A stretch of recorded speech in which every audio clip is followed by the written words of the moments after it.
Hola, ¿qué tal? Llegados a este punto podemos empezar a arrancar con nuestro proyecto y para ello vamos a empezar preparando la base de datos. En este caso hemos escogido MariaDB, que es un sistema de gestión de base de datos relacional que está bastante bien, tiene una versión gratuita, community, y es bastante accesible para preparar una base de datos sencilla para nuestra aplicación.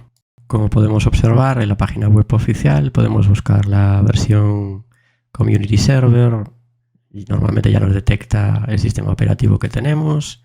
Seleccionamos la última versión en un combo y le damos a descargar. Una vez ejecutado el instalador, le damos a siguiente, aceptamos los términos de la licencia. Para escoger las partes que queremos instalar, podemos pulsar en cada parte principal y darle la opción de Entire Feature Will Be Installed para que instale todas las partes y subpartes de cada una de estas partes de la aplicación.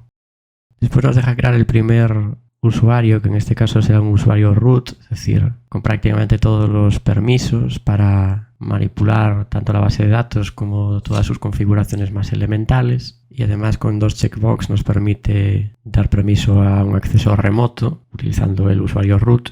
Y también escoge la codificación UTF-8 como la codificación básica de nuestra base de datos. UTF-8 es un sistema de codificación con la que podemos almacenar texto en varios idiomas. Si le damos a siguiente tenemos dos interesantes opciones. Por un lado, el nombre con el que va a estar ejecutándose el servicio con el que se va a servir nuestra base de datos. Es decir, esto va a crear un servicio de Windows que va a estar ejecutándose todo el rato y que se va a denominar de tal forma. Y por otro lado, el puerto TCP a través del cual va a estar disponible la conexión a la base de datos. Aunque el estándar predeterminado suele ser el puerto 3306, muchas veces se recomienda por seguridad modificarlo a otro que sepamos nosotros para evitar en la medida de lo posible posibles ataques que busquen ese puerto para atacarlo. Entonces nosotros, por ejemplo, vamos a escoger el 3308. Y finalmente pulsamos en Install. Entre otras cosas nos va a instalar un programa gestor de la base de datos que se llama HeidiSQL, que es el que vamos a utilizar para gestionar la base de datos, aunque podríais escoger cualquiera de vuestra elección que sea compatible con MariaDB.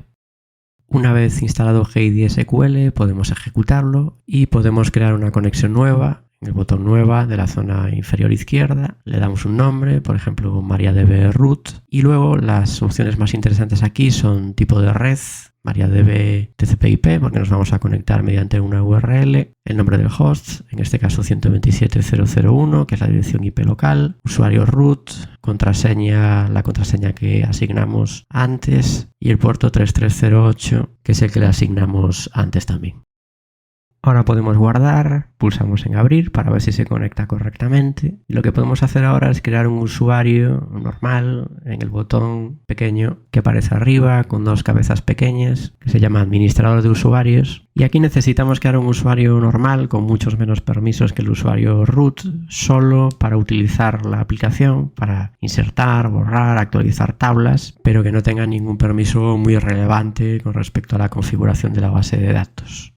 Entonces ahora le asignamos una contraseña, procurando que sea lo más segura posible. Por ejemplo, que tenga como mínimo 16 caracteres, combinando números y letras con mayúsculas y minúsculas.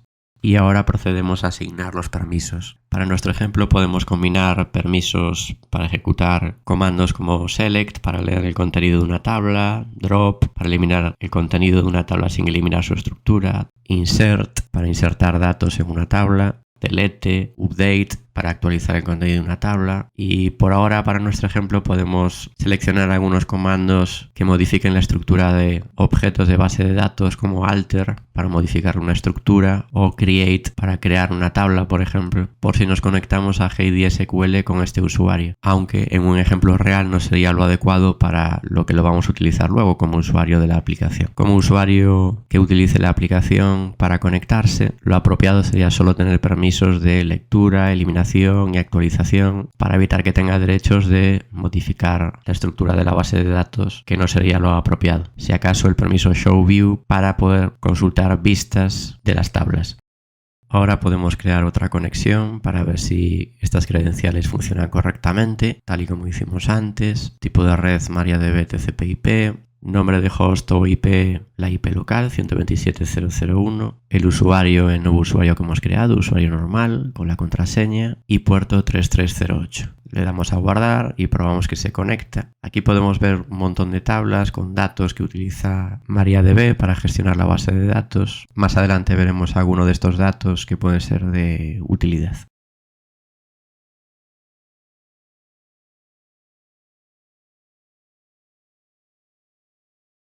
Bien, ahora incluso utilizando este usuario, como le dimos permisos de create, podemos crear la base de datos conectado con este usuario, el usuario normal. Pinchamos con botón derecho en esta conexión, crear base de datos. Le podemos dar un nombre, por ejemplo, base de datos pruebas, y luego la codificación específica de nuestra base de datos. En este caso podemos escoger UTF-8 MB4 Spanish 2, que es capaz de almacenar cualquier carácter Unicode, letras con acentos, incluso emojis, y si vamos a guardar texto en español, reconoce la letra ñ. Le damos a aceptar, nos crea la base de datos y ahora, por ejemplo, podemos crear la primera tabla con botón derecho sobre la base de datos, crear nuevo, tabla, y por ejemplo una tabla importante va a ser la tabla de usuarios. Podemos llamarle tb-users y crear varias columnas, columna ID como clave primaria de la tabla, campo email que va a hacer las veces de campo de nombre de usuario, un campo para la contraseña, user-password, y un campo enabled en el que podremos indicar más adelante con un booleano si ese usuario está activo o no. Esta tabla nos servirá tanto para hacer login en el sistema como para registrar los posibles autores de posts y comentarios de nuestro blog. Ahora podemos especificar las características de cada columna. El ID puede ser de tipo entero porque queremos que sea un valor numérico, pero los campos de email y password pueden ser varchar, que es un tipo de dato muy grande con una capacidad máxima de más de 65.000 caracteres, aunque luego podemos limitar ese tamaño en la columna de longitud al igual que el valor entero. Y para el campo enabled podemos asignarle el tipo de dato tinyInt, que es un valor numérico muy pequeño, con un rango de valores de hasta 255, que lo hace idóneo para poder, por ejemplo, almacenar un valor que represente un booleano, ¿no? Verdadero o falso, falso siendo 0 y verdadero 1. El tamaño del ID puede ser razonable que sea 11, puede ser suficiente para la cantidad de usuarios que podamos tener, eso es un cálculo que tendríamos que hacer por una previsión que hagamos. El tamaño del correo electrónico, 25 caracteres, puede ser suficiente. Si creemos que vamos a tener direcciones de correo más grandes, podemos darle un tamaño mayor. Y el tamaño del password podemos asignarle 255 caracteres. Le damos un tamaño tan grande, 255, a la contraseña porque cuando la guardemos va a estar encriptada y va a ocupar bastante más que lo que ocupe textualmente. Al encriptar la contraseña vamos a ver que ocupa una cadena de caracteres de todo tipo, normalmente bastante grande, que va a permitir proteger la contraseña para incluso quien pueda entrar en la base de datos no entienda la contraseña que está guardada porque no va a ver su valor literal. El checkbox de permitir null lo vamos a desactivar en todos porque consideramos que todos los datos son importantes y no queremos permitir valores nulos en ninguno, aunque en nuestro propio desarrollo podemos incluir algún dato de usuario que sea más superfluo, por ejemplo la dirección en donde vive, por si queremos en la aplicación no exigirle que lo guarde esa información y que quede en blanco. Luego en la pestaña de índices podemos crear la clave primaria de esta tabla, primary key, tipo primary, y podemos añadir la columna user ID. No es el objeto de este vídeo explicar qué es el modelo relacional en base de datos, solo recordar que la clave primaria es la que garantiza la identidad única de cada registro, que sea no nulo, inmutable, que garantiza la identidad única de cada registro y permite mantener la integridad referencial estableciendo relaciones entre tablas.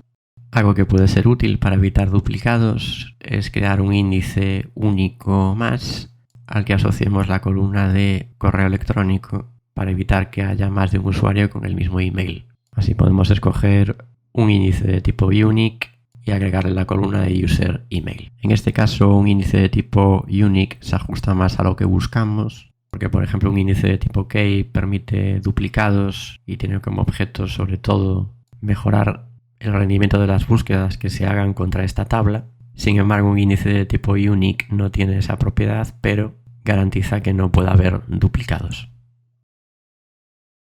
Por último, como valor predeterminado en el índice, podemos decirle que sea autoincremental, lo cual quiere decir que el motor de base de datos va a ir generando automáticamente el índice de manera correlativa y va a ser la base de datos la que la gestione automáticamente sin que nosotros tengamos que hacer nada. Además, por ahora vamos a permitir nulos en el password, porque como por ahora no vamos a poder registrar contraseñas encriptadas, eso lo va a hacer la aplicación. Vamos a ir registrando manualmente un usuario para poder jugar con él y que aparezca ya como autor de posibles posts y comentarios, por ejemplo.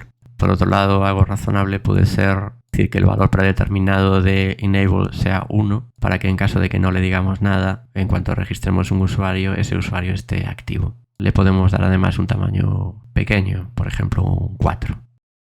Bien, ahora utilizando este programa gestor podemos hacer una inserción manual de un usuario introduciendo su correo e insertando el valor 1 en enable para indicar que está activo desde el principio.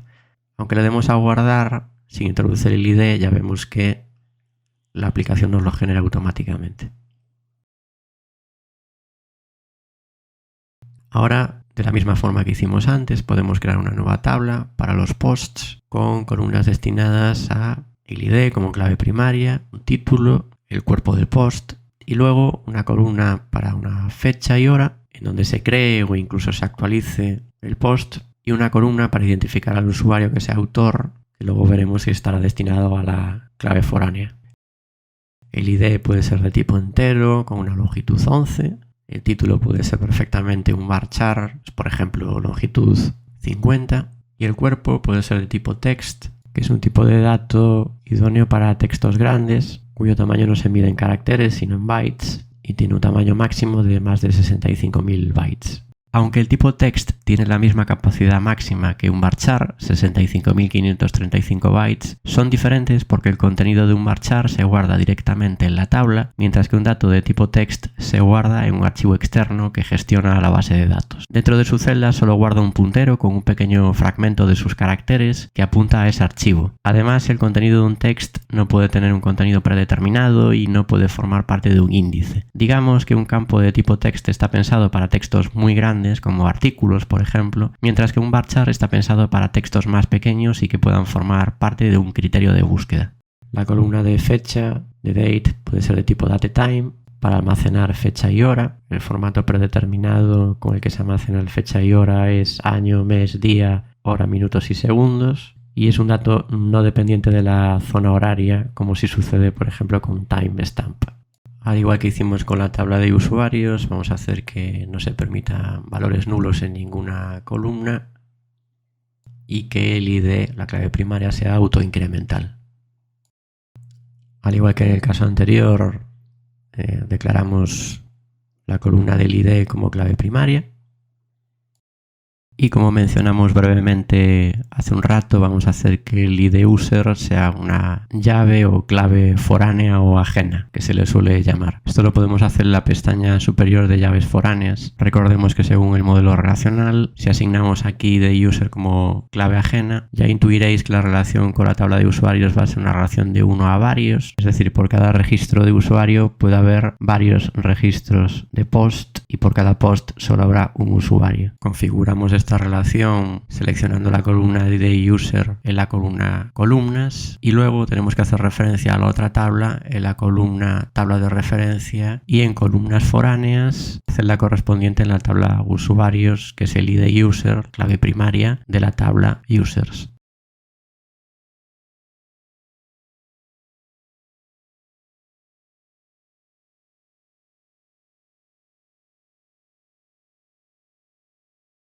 Ahora en las columnas de endDate y endDelete definiremos el comportamiento que puede propiciar manipular el valor referenciado en esta clave foránea, en este caso un registro de usuarios. Es decir, qué sucede con los registros de post relacionados con registros eliminados o actualizados de usuarios. Las opciones posibles son restrict, lo cual impediría eliminar o actualizar, en su caso, registros de usuarios si tienen post asociados. Cascade, que es el que vamos a usar nosotros, que lo que propiciará es que se puedan eliminar registros o actualizar registros de post si eliminamos los registros asociados de usuarios o los actualizamos. Set null lo que permite es que al actualizar un usuario y que cambie de ID o se elimine, el valor de ID usuario en el registro de post será sustituido por un valor nulo. O el no action se parece al restrict, pero permite que en la misma transacción programáticamente decidamos qué valor puede sustituir, en este caso el ID user, para permitirnos actualizar o eliminar. En caso de que no tomemos ninguna decisión, no nos lo permitirá, como en restrict. Nosotros queremos seleccionar Cascade para que actualice en ambos casos. Esto es una decisión de negocio. Habrá quien decida que prefiere que los posts no queden huérfanos si se elimina un usuario, o que la actualización de usuario acompañe la actualización del usuario referenciado en post, o no, que queden huérfanos o que no se permita. Esto es algo que tenemos que decidir nosotros cuando concibamos el diseño del comportamiento de nuestra aplicación.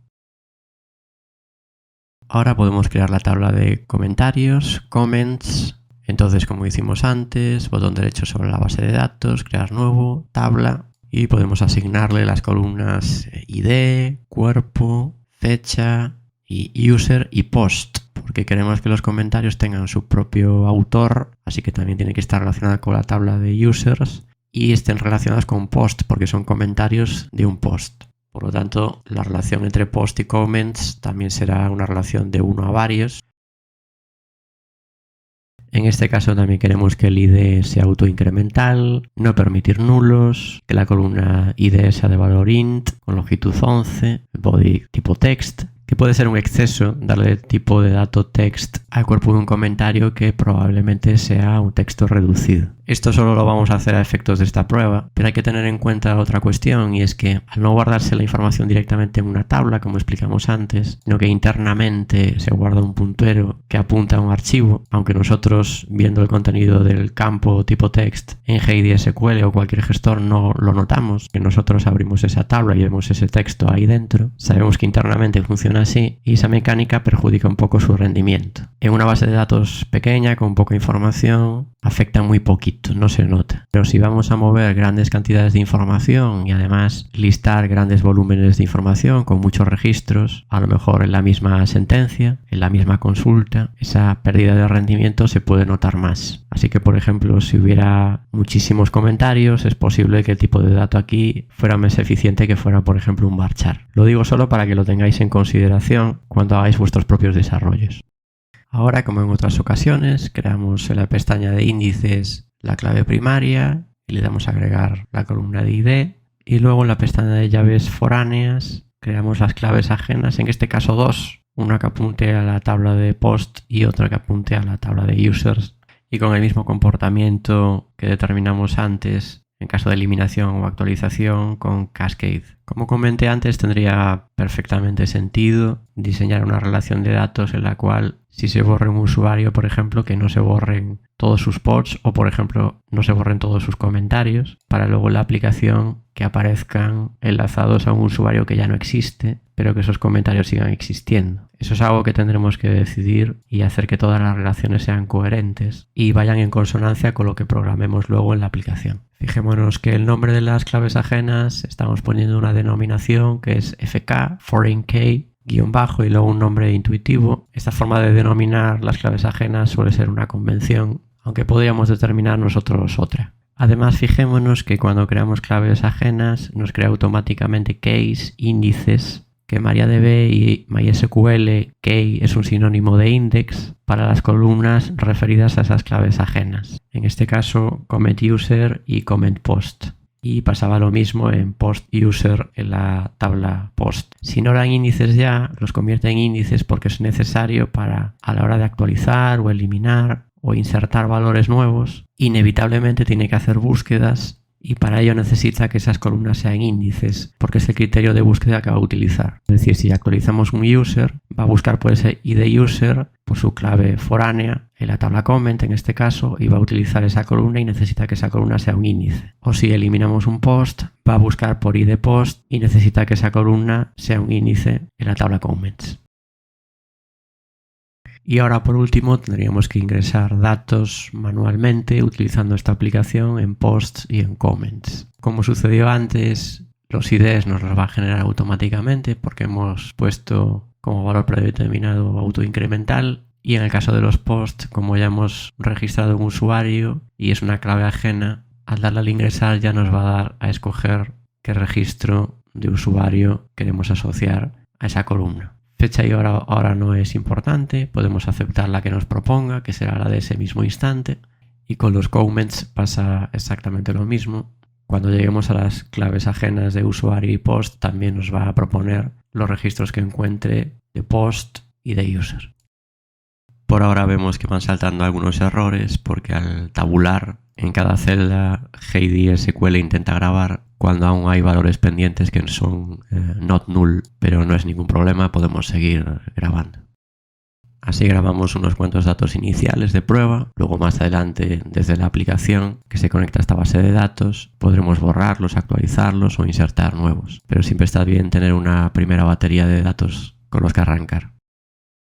Bien, ahora me gustaría mencionar un potencial problema que podría surgir en la gestión de la base de datos en caso de que tengamos una aplicación distribuida en donde existan varias instancias trabajando en paralelo de la base de datos, o en el caso de que, aunque tengamos una aplicación monolítica, pues tengamos que hacer migraciones de datos de una base de datos a otra y en donde en ambas se hayan hecho nuevas inserciones por separado. Aquí tenemos un pequeño esbozo de dos bases de datos con una estructura igual, pero en entornos distintos, y vemos que a partir del segundo registro de post pues se han hecho inserciones distintas en paralelo. Vemos que, por ejemplo, el registro del comentario 3 es un nuevo 3 en el entorno de abajo y está relacionado además con un post distinto, un post 3 en vez del post 1. O que, por ejemplo, el comentario número 5 es un nuevo comentario número 5 relacionado con el post 6. Y mismo en las tablas de post, a partir del tercer registro, tienen los mismos números autogenerados, pero el contenido es distinto. Si quisiéramos mirar los datos del entorno de abajo hacia el de arriba, por ejemplo, que a veces sucede porque en un entorno de pruebas la aplicación se conecta a un entorno de preproducción, se registran datos que a veces son reales y luego se quiere trasladar al entorno de desarrollo para que el equipo de desarrollo tenga datos reales con los que trabajar, con los que hacer pruebas, puede haber un conflicto serio porque, como podéis observar, los identificadores autogenerados van a colisionar. Además, en el caso de que una aplicación distribuida con varias bases de datos trabajando en paralelo, si luego hiciéramos operaciones haciendo alusión a la clave primaria de un registro,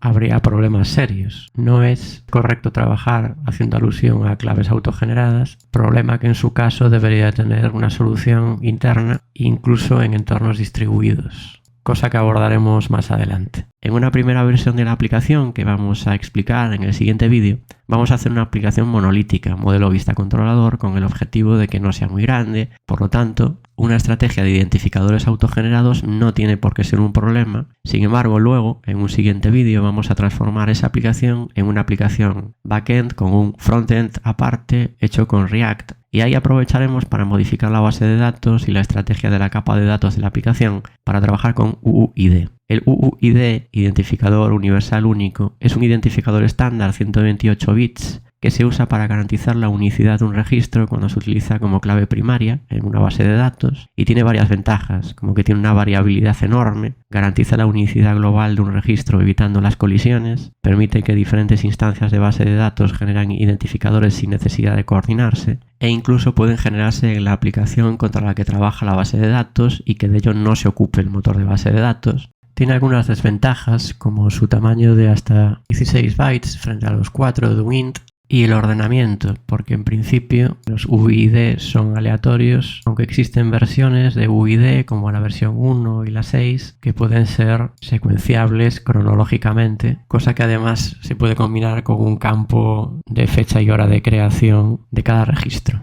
En cuanto a la probabilidad que surjan dos UIDs iguales, se han hecho cálculos matemáticos y se necesitarían en general miles de millones para que la probabilidad sea superior a 0. Es decir, si aplicamos la solución del UID en el ejemplo que poníamos antes, vemos que, aunque se fueran generando registros nuevos en dos entornos por separado, vemos que las claves generadas son distintas entre entornos, entonces aunque luego mergeáramos ambas bases de datos no habría colisión porque la probabilidad de coincidencia sería muy reducida. De todas formas, seguimos teniendo el problema de que el uso de UID como clave primaria como el índice principal de una tabla es bastante más costoso en cuanto al trabajo que acarrea y se pueden combinar lo mejor de los dos mundos. Podríamos seguir teniendo una clave primaria autogenerada, autoincremental, pero que luego la clave foránea de la tabla que lo relaciona no apunte a ese ID autoincremental, sino a una columna de UID que sea definida como clave única. De tal forma que en caso de hacer migraciones entre entornos o para evitar colusiones entre instancias distintas, seguiríamos teniendo ahora dos claves que identificarían únicamente cada registro y a la vez seguirían ordenados por un índice más pequeño y secuencial como clave primaria de cada tabla por separado. En caso de hacer migraciones de datos, tendríamos que preservar los UIDs generados en su momento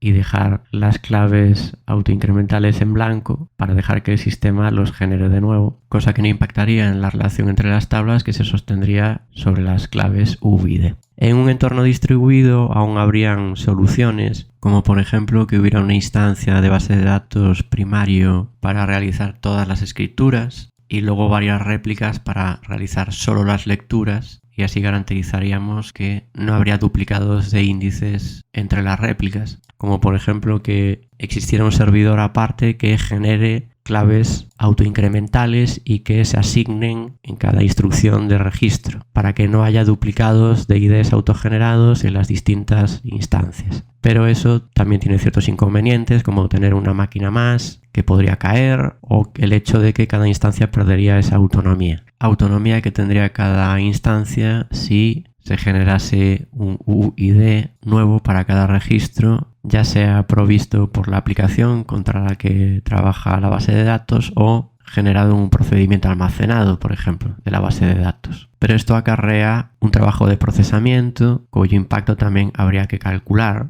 y se parte de la base de que la probabilidad de coincidencia entre dos IDs generados en instancias distintas sea muy reducida. Por lo tanto, tiene que ser el que diseñe la aplicación y con pruebas el que se calcule cuál es la alternativa más eficiente en cuanto a coste del rendimiento, si ese trabajo tiene que caer sobre la espalda de la base de datos o de la aplicación, y la velocidad de las operaciones de registro, lectura y actualización. Mi objetivo en este vídeo es explicar desde el punto de vista de desarrollo las dos alternativas, para trabajar con las dos alternativas y que planteéis la que planteéis en vuestros proyectos, conozcáis las dos.